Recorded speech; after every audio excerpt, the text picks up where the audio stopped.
Au fur et à mesure des tournages, j'essaie de vous trouver toujours des petits coins sympathiques.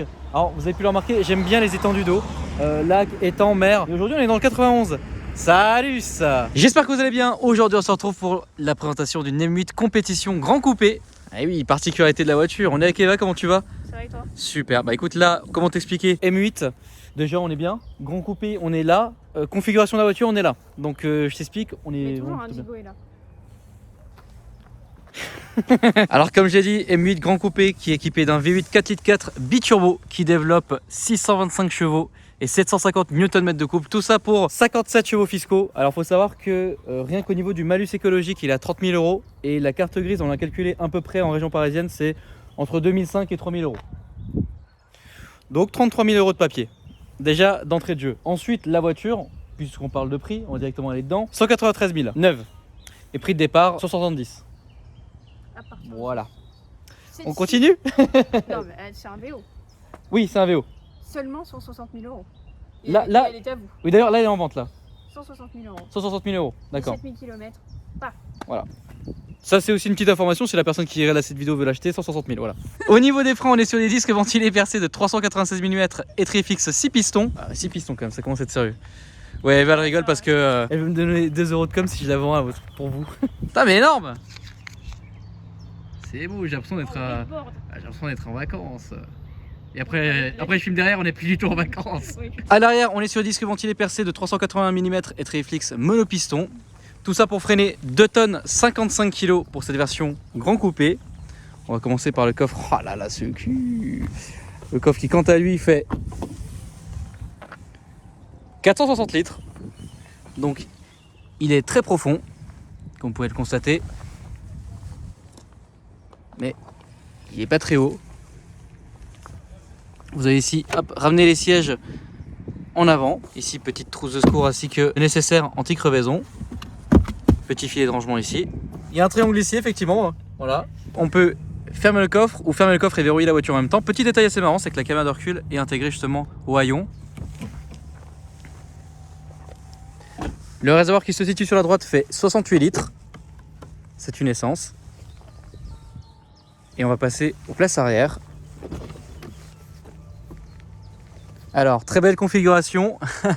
Donc blanche. On a du cuir ici perforé avec des motifs. C'est vraiment très bien fini. On a du cuir en bas, enfin bref, avec de la surpiqûre grise. On a le paxon Bauer et Wilkins qui est rétroéclairé la nuit. Des parties ici en alu. Le seuil de porte M. Et nous voilà à l'intérieur de la voiture. Alors déjà, siège de toit full en alcantara noir, ça j'aime beaucoup. Je sais pas pourquoi, c'est une habitude. Certainement à cause de la Tesla, j'étais habitué à ça. On a ici les liseuses en LED. Un crochet sec, une poignée. Petite particularité de celle-ci, c'est qu'elle a une partie en cuir. Voilà, j'ai rarement vu ça. Petit détail amusant. Pas de filet de rangement. On est sur 2 baquets assez massifs. Au centre, on a une finition en carbone et en alu avec 2 chargeurs type C. Et étonnamment, c'est une 5 places. Pourquoi? Car comme vous pouvez le voir, il y a déjà la ceinture. Alors oui, maintenant la personne qui est à son centre aura les pieds écartés. Pas très pratique, on va dire. Il dispose d'un accoudoir central avec 2 porte-gobelets et un rangement au centre. Pareil, très bien fini avec du cuir qui est très épais, comme vous pouvez le voir. Hein. Voilà. De l'alu. Enfin bref, c'est vraiment très bien fini. La l'unité arrière qui est vraiment minuscule, hein, comme vous pouvez le voir ici. Pareil, les sièges sont vraiment très très beaux. Avec de belles ceintures avec le motif M. On a des lumières d'ambiance ici. Et pour finir, les sièges sont réellement très confortables. Vraiment là, je me sens extrêmement bien, prêt à partir au sud de la France. Voire même plus loin. Je vais vous montrer un peu la voiture d'extérieur parce qu'elle vaut vraiment le détour. Elle est vraiment très belle. Dans ce violine qui est un peu le même que celui qu'on avait filmé sur la M4. Elle a le pack noir avec les logos, bref, elle est... Shadowline, s'il te plaît. Shadowline. Voilà. Les jantes, quant à elles, méritent aussi le détour. Il y a un rappel M8 sur les côtés. Le toit en carbone de double sortie. Le logo M8 compétition. Donc voilà encore la voiture et puis écoutez, on passe à la partie essai sur route. Revoilà la voiture de l'extérieur, la clé ressemble à ça. Donc vous avez la fonction ouvrir, fermer et une fonction spéciale qui se situe ici justement. Et puis écoutez, c'est parti avec ce beau paysage. On a ici le seuil de porte M8 compétition qui est rétroéclairé. Alors, évidemment là on le voit pas forcément. Les sièges qui sont donc électriques avec deux profils qui se situent ici. Donc, tout est en alu, tout est vraiment très bien fini. Puis on va commencer par ouais,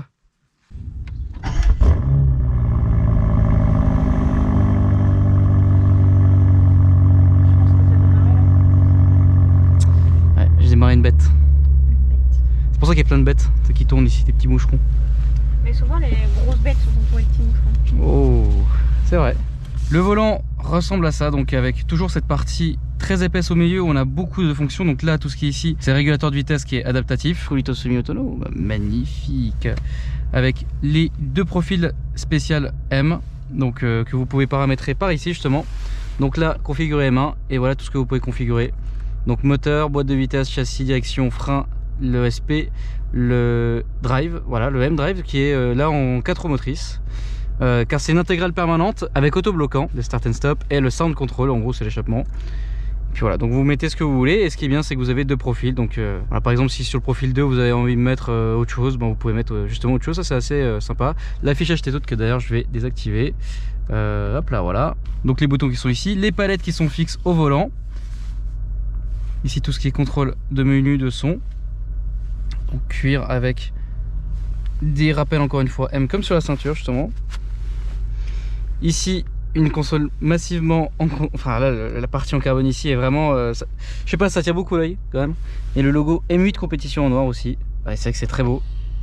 Donc là avec deux porte-gobelets, une prise USB en 2.0, chargeur induction ici, prise allume-cigare 12 volts. Ça c'est quand même sympa d'avoir ce petit détail du USB 2 parce que je parie que là-dedans il y a de l'USB type C, c'est sûr.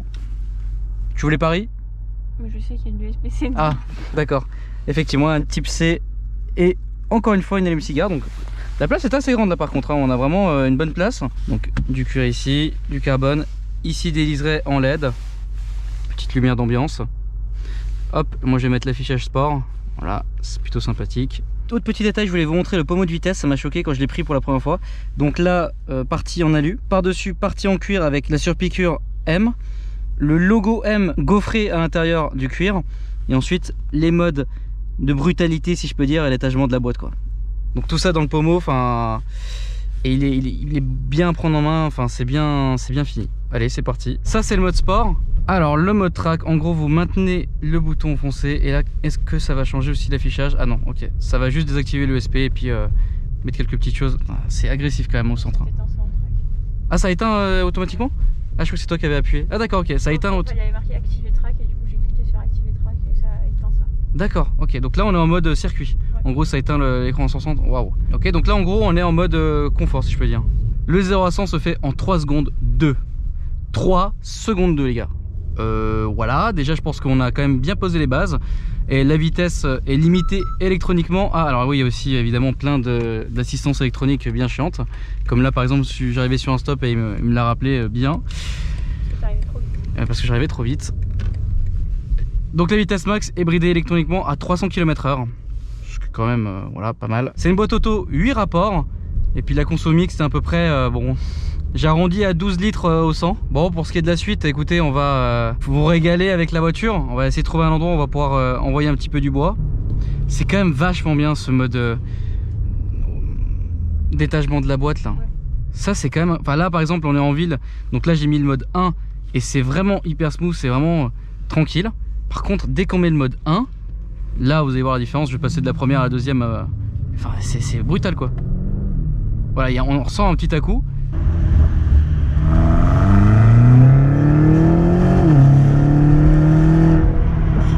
Là, je n'ai absolument rien fait. Hein. Ah, c'est juste qu'il faut du couple et de la puissance pour faire une montée.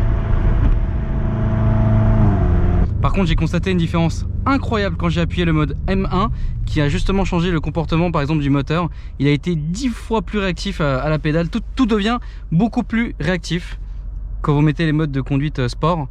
Et ça s'est ressenti mais tout de suite quoi. Alors j'ai laissé la direction en confort parce qu'on n'est pas non plus sur un circuit. Et on a aussi laissé le SP, on n'est pas non plus, encore une fois, déjà on est en ville. Limite des fois quand je suis à la campagne avec certaines voitures qui sont notamment traction, on peut vite être limité par le SP qui peut s'activer de manière un peu incessante et pour rien. C'est C'est parti ça. Pas de voiture derrière. Magnifique. Hop.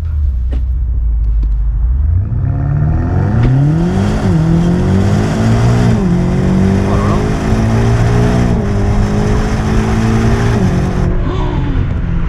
Putain de merde.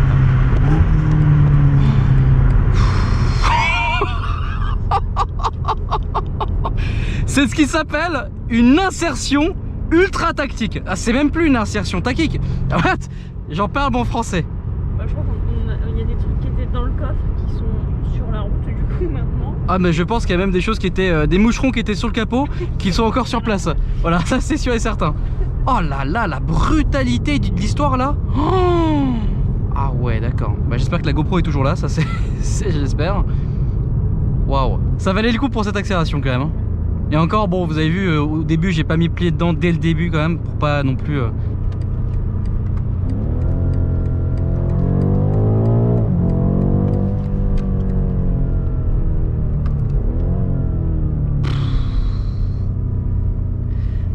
Waouh.